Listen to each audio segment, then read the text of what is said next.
Halo Tribuners, jumpa lagi bersama dengan saya Fenty Novianti dalam tayangan berita terkini artis di Tribun Lampung. Kami akan menyajikan informasi menarik dan terupdate terkait berita terkini artis tanah air hanya untuk Anda. Dan inilah berita terkini artis selengkapnya. Terungkap alasan Luna Maya marahi karyawan sebut soal target hingga kinerja. Luna Maya akhirnya buka suara soal alasan dirinya terlihat memarahi karyawannya. Beberapa waktu lalu beredar video yang memperlihatkan Luna Maya sedang memarahi karyawan hingga mengebrak meja. Video yang kini telah beredar di media sosial itu menuai pro dan kontra dari warganet. Beberapa menanggapi perlakuan Luna merupakan sesuatu yang wajar. Beberapa juga menyebut bahwa hal yang dilakukan oleh Luna sudah berlebihan. Luna pun menjelaskan hal yang sebenarnya terjadi. Diketahui Luna Maya memiliki bisnis berupa produk skincare. Ia pun mengaku bukan tanpa sebab dirinya menjadi murka atas kinerja karyawannya. Sebagai pemimpin di suatu perusahaan, Luna Maya tentunya harus selalu menjaga kestabilan operasional perusahaannya itu. Video viral yang beredar itu rupanya diambil secara diam-diam oleh salah satu anak magang. Anak magang itu merekam Luna Maya secara diam-diam saat tengah magang di perusahaan kekasih dari Maxim Beauty itu. Pada video itu juga terlihat Luna yang tampak menggebrak meja di depan beberapa karyawannya. Ia pun menerangkan bahwa dirinya tak bisa berdiam diri saat perusahaannya mengalami hal-hal yang tak diinginkan. Hal tersebut juga berkaitan dengan gaji yang harus diberikan kepada karyawan dapat terganggu jika target tak terpenuhi.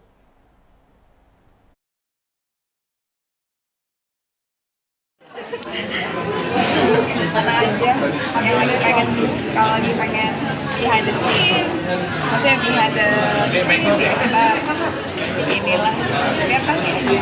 Kan maksudnya pekerjaan kalian bukan pertama kalinya ya. Termasuk perfeksionis nggak sih kalau termasuk perfeksionis nggak sih dalam mensutradarai sebagai sutradara? Kamu tanya pemain aku dong.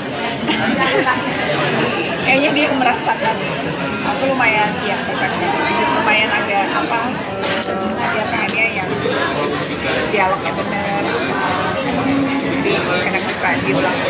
Tapi yang kalau udah banget apa sih udah sutradara kan apa pemain kan dia betul menjadi pusing banget. Maksudnya ya jadi tantangannya apa pengen? Dua-duanya menyenangkan, dua-duanya punya challenge yang berbeda-beda, dua-duanya punya apa ya, kepuasannya. Ada hal-hal baru dari dunia film yang kamu bisa temuin di menjadi sutradara? Ini bukan yang pertama ya, jadi aku udah pertama kali, udah dari awal 2000-an, 2008 aku pertama kali direct, so it's not my first time. Jadi aku pernah bikin video klip, pernah bikin iklan, jadi pernah bikin, tapi on and off, jadi nggak full time di situ. Kakak jadi sutradara emang goals di umur 40 Kaluna atau seperti apa nih?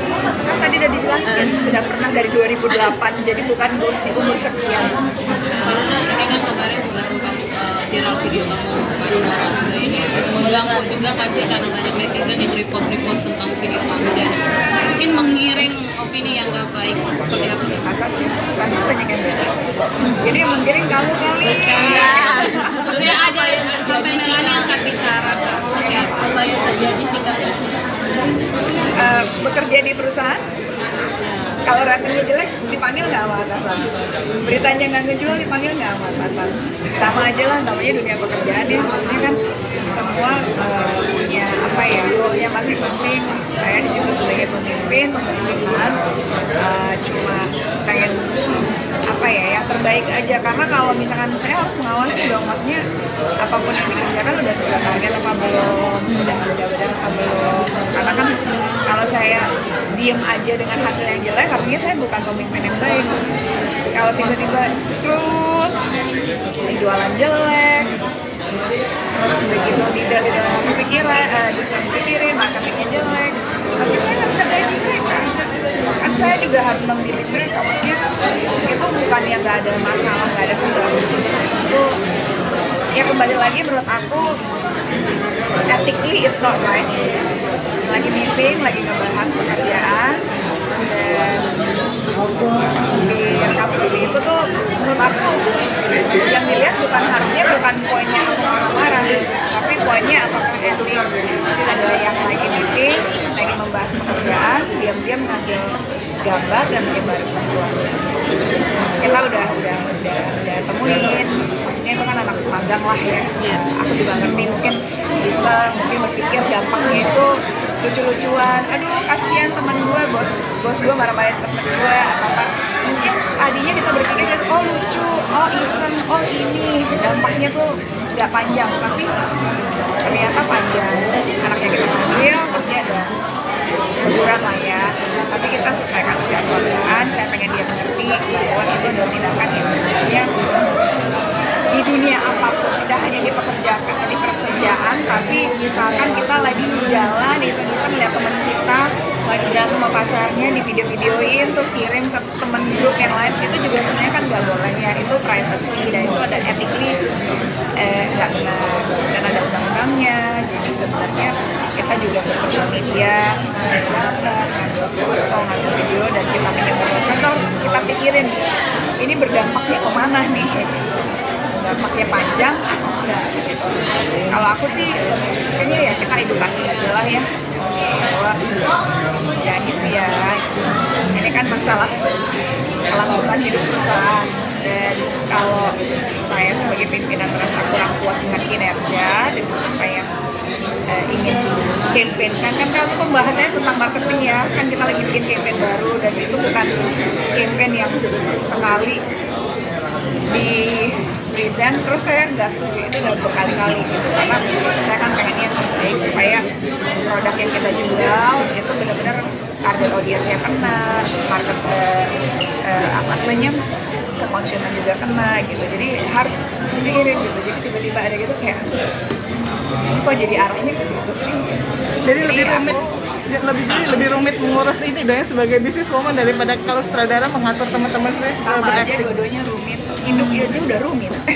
Kalau biasanya abis kayak gitu ini nggak sih ada minta maaf atau mungkin terakhir orangnya gimana gitu, terakhir orangnya gimana? Harusnya mereka yang minta maaf, harusnya tiba-tiba dia bilang apa aku dong. Iya, maksudnya orangnya gimana kak?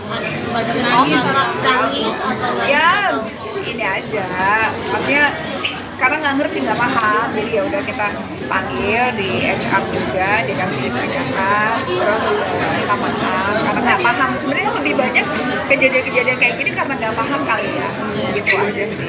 Dikasih I don't think it's a big deal. Aku nggak, makanya aku biasa aja, aku santai aja. Berarti cuma peringatan ya kak, bukan penghentian pekerjaan gitu loh Iya, peringatan satu kan ada aturannya. tapi kan sebagai seorang bos biasanya maksudnya mendisiplinkan karyawan ada reward nggak sih, kayak traktir makan atau beliin cemilan? Ada dong. Kita mah kalau kerjanya bagus kita ada Reward. ini hero of the month. Ada hero of the month kan. Nanti hero of the month nanti akhir tahun, wah surprise lah pokoknya. Berarti kalau Luna biasanya merewardkan untuk karyawan Harus dong, kan kita juga kayak suka tiap ada yang ulang tahun kita mukbang bareng-bareng, terus ada yang misalkan ada big achievement kita beli makan bareng-bareng, lagi meeting aja kita kasih makan. Anak pasnya itu bukan sesuatu yang dibanggakan ya, tapi it's just a company culture yang pengen dibangun supaya mereka juga tahu kalau benar kerjaannya they get rewards, tapi kalau misalkan salah ya sedikit kena gebrakan meja. Hai, halo. Beralih ke kabar selanjutnya, Tribuners, sidang cerai Ria Ricis dan Teuku Ryan digelar 19 Februari 2024. YouTuber Ria Ricis mengajukan gugatan cerai pada suaminya yakni Teuku Ryan. Sidang perdana perceraian adik Okky Setiana tersebut akan digelar perdana pada 19 Februari 2024 mendatang. Hal itu dikonfirmasi langsung oleh Humas Pengadilan Agama Jakarta Selatan yakni Taslimah. Adapun dalam sidang perdana tersebut, Ria Ricis dan Teuku Ryan diwajibkan hadir. Adapun Ria Ricis mendaftarkan gugatan cerai secara e-court pada Selasa 30 Januari 2024 sore. Sebagai informasi, Ria Ricis menikah dengan Teuku Ryan pada 12 November 2021. Keduanya telah dikaruniai seorang putri bernama Cut Raifa Aramoana yang lahir pada 26 Juli 2022. Adapun rumah tangga Ria Ricis diisukan retak usai ia kedapatan tidak hadir di acara wisuda magister atau S2 Teuku Ryan beberapa waktu lalu. Namun saat itu pihak keluarga menyebut bahwa Ria Ricis tengah ada pekerjaan di luar kota.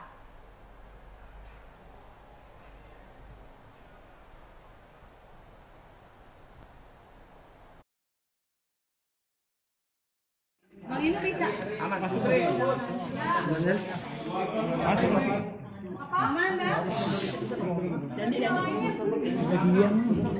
Tanya.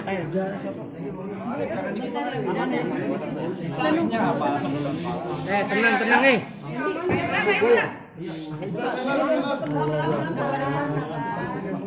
Udah kemana ini? Ini siapa ini?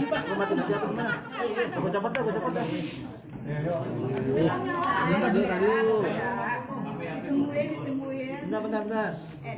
Senang bisa mulai. Belum. Bu, ini kan viral yang katanya sudah memasukkan gugatan atas nama Ricis dan Tunggurian, betul? Oke. Untuk nama tersebut namanya yang barusan disebut ya, sudah mendaftar di Kepaniteraan Pengadilan Agama Jakarta Selatan di tanggal 30 Januari 2024 sore hari atas nama Ria Yunita melawan T. Rushariandi. Nama tersebut telah terdaftar di Kepaniteraan Pengadilan Agama Jakarta Selatan secara ikot dengan nomor perkara 547 Perdata Gugatan tahun 2024 PAJS. Yang ngegugat siapa Bu? Mungkin yang masukin ikut. Yang mengajukan gugatannya adalah penggugat, dalam hal ini perempuan ya, istrinya, mengajukan tuntutan gugatan kumulasi. Kumulasi itu artinya tuntutan pertama kumulasi cerai gugat, hadona, dan nafkah anak. Jadi ada tiga karena cerai kumulasi, cerai artinya ada embel-embelnya. Jadi cerai gugat digabung. Buka cabang bisnis makanan, Raffi Ahmad gandeng pengusaha restoran. Raffi Ahmad kembali melebarkan sayap usaha bisnis kulinernya dengan membuka cabang baru. Menariknya, dalam mengembangkan usaha kulinernya, Raffi Ahmad semakin meningkatkan kelasnya. Raffi Ahmad pun bekerja sama dengan salah satu kenalannya yang memiliki restoran di kawasan Kebonjeruk, Jakarta Barat. Raffi Ahmad pun menceritakan awal kerjasamanya dengan Tomo, pemilik restoran di kawasan Kebonjeruk, Jakarta Barat. Seperti diketahui sebelumnya, Raffi Ahmad dikenal sebagai selebritis yang juga ikut aktif di bidang usaha. Beberapa usaha yang digeluti oleh Raffi Ahmad itu di bidang kuliner hingga hiburan. Jadi ibaratnya kalau kita punya satu bisnis tapi sendirian, punya bisnis sendirian, dibandingkan kita punya 100 cabang tapi bertiga kan lebih bermanfaatan. Semakin banyak cabang dia punya bertiga ya nggak apa-apa, value-nya lebih besar, berkahnya lebih banyak. Jadi aku senang gitu punya mitra kayak Bang Tomo nih, dia punya niatnya baiknya. Yang aku senang nanti di setiap hari tertentu, mungkin hari Jumat ataupun hari Minggu untuk umat Kristiani atau umat Islam, ataupun nanti juga umat-umat di hari-hari penting untuk umat-umat agama kita, mau kita kasih makanan gratis berapa porsi ya, tapi nggak semua kita bangkrut ya maksudnya 100 porsi 200 porsi dan juga supaya ini memang kita kan kelasnya UMKM, maksudnya masyarakat menengah bawah. Jadi meskipun melihat ini mereka nggak usah takut, jangan minder. Maksudnya memang tempatnya bagus, tapi harganya murah. Ada jam-jam tertentu yang memang kita kasih gratis. Jadi aku tuh pengen semua masyarakat bisa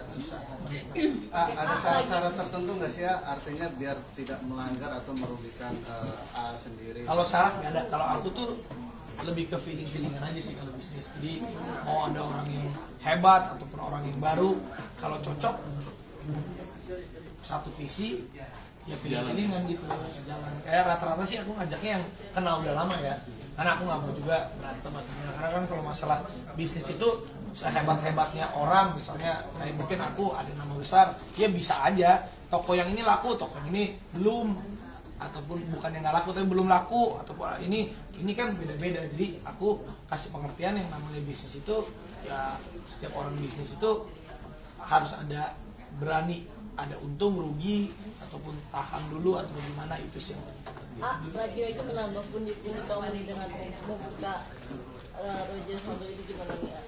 Sebenarnya dengan membuka cabang ini bukan kita dapat untung banyak, justru untungnya kita puterin lagi. Jadi aku mengajarkan juga, berbagi pengalaman lah, bukan ngajarin juga sama putra bahwa kalau kita punya uang itu nggak usah kita lagi ada uang jangan kita habisin. Kalau kita melihat opportunity bisnis kita berkembang, tidak apa-apa, kita harus sisihkan beberapa buat mengembangkan bisnisnya. Jadi belajar menabung di investasi, belajar menabung di roadmap prospektus apa yang mau kita kembangkan bisnis kita. Jadi mungkin sekarang kalau kita punya uang 100 juta, kalau kita habisin ya habis, tapi yuk 100 juta ini kita puterin lagi supaya 5 tahun 100 jutanya jadi 10 miliar gitu. Yang 1 miliar jadi 10 miliar, mantap, biar semangat. Jadi harus semuanya ada keamanannya dan kesabaran, ketekunan. Sendiri mungkin ada cerita apa Bang Anto untuk bisnis ini sendiri? Iya, bisnis ini udah direncanain udah lama ya, cuma diniatin, kebetulan sekarang udah jadi. Jadi aku senang juga sih dapat partner sahabat sendiri. Dulu juga kebetulan waktu di basket, tim aku kan punya basket, Mas Basket. Beliau juga sempat jadi vice presidennya lah, vice president. Cuma sekarang dia lagi mau mengabdikan dirinya untuk negara. Jadi ya kemarin udah fokus di dapilnya dia. Tapi ini juga salah satu yang memang buktinya dia juga bahwa dia pengen kasih tempat yang bagus, tapi semua orang masyarakat tuh bisa merasakan. Ini nggak berhenti buka usaha, kemarin di Paris juga, terus buka tempat hiburan juga, ini nggak takut rugi? Kalau rugi mah pasti, kalau bisnis itu ada untung ada rugi. Ya sama kayak hidup kita kan ada sehat, ada sakit, ada flu, ada pilek, ada batuk, ada lagi lari, ada lagi mati ujung-ujungnya juga. Jadi ya sama lah, itu seperti bisnis yang namanya roda kehidupan. 11 tahun menikah dengan Eno, Nadila Ernesta ungkap cara jaga keharmonisan. Artis Nadila Ernesta dan suaminya Eno Gitara Rianto atau Eno sudah menjalani rumah tangga selama 11 tahun. Selama 1 dekade lebih, rumah tangga Nadila dan Eno tetap harmonis dan jauh dari gosip miring. Nadila pun membagikan tips rumah tangganya dengan Eno netral tetap harmonis. Nadila mengatakan kunci utamanya adalah komunikasi yang lancar dan menjaga kepercayaan pasangan satu sama lain. Nadila menuturkan karena anak-anaknya sudah besar, ia dan Eno kerap menyisahkan waktu untuk mengobrol berdua. Jadi setiap malam sebelum tidur, Nadila dan Eno kerap mengobrol bersama tentang keseharian mereka. Ia menambahkan ia juga sering pergi berdua dengan suaminya, baik itu berlibur berdua atau sekedar nonton bioskop. Untungnya anak-anak mereka pun sudah memahaminya. Sebagai informasi, pasangan suami istri Eno Netral dan Nadila menikah pada Februari 2013 silam. Keduanya dikaruniai 2 orang anak, yakni Gilian Gitara Rianto dan Nabuma Melody Rianto. Jadi dengan aku bisa kasih pengertian ke mereka kalau dalam waktu 1 bulan ini mama agak sibuk ya gitu. Jadinya aku memang lebih mementingkan keluarga dulu sih. Kok bisa sih Mas cara bagi waktunya? Mungkinkah ada satu hari bagaimana gitu disediain buat anak? Karena aku juga bukan yang kayak sibuk-sibuk banget kalau ada project aja, jadi kayaknya kehidupan aku buat anak-anak aku dan suami. Bagi waktu sama suami kan suami juga sibuk gitu, mungkin kalian ganti-gantian nggak sih jaga anaknya? Oh enggak sih, kita tuh sama-sama. Kalau Erno kan perginya di weekend, jadi aku juga ngurusinnya dari Senin sampai Minggu ya, emang ibu aja udah. Tapi kamu berdua suka quality time berdua nggak sih? Anak-anak sudah mulai besar nih, udah ngerti gitu. Justru karena mereka makin gede, kita makin punya waktu spending time bareng-bareng berduanya lebih banyak. Karena mereka udah pada tidur di kamar masing-masing. Jadi kita udah bisa ngobrol malam-malam sebelum tidur, pergi berdua, nonton, anak-anak udah ngerti sih. Dari film, jadi dengan aku bisa kasih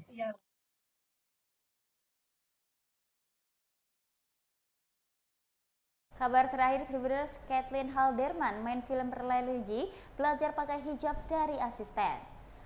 Aktris Caitlin Halderman didapuk menjadi pemeran utama dalam film religi yang diangkat dari novel karya Habibur Rahman El-Shirazi berjudul Setetes Embun Cinta Niyala.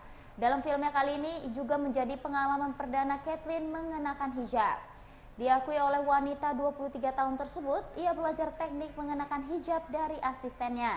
Saat ditanya apakah wanita keturunan Belanda itu juga akan mengubah penampilan sehari-harinya dengan balutan hijab, ia belum bisa memastikan. Adapun film yang disutradari oleh Anggi Umbara ini dibintangi banyak artis berbakat, di antaranya Caitlin Halderman, Deva Mahendra, Baby Sabina, Alia Rohali, Ari Febrian, dan juga lainnya. Proses syuting akan dimulai pada Februari 2024 mendatang.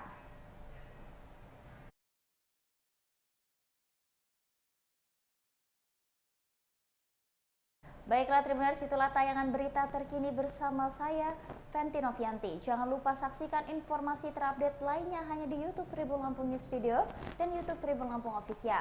Selamat malam dan sampai jumpa.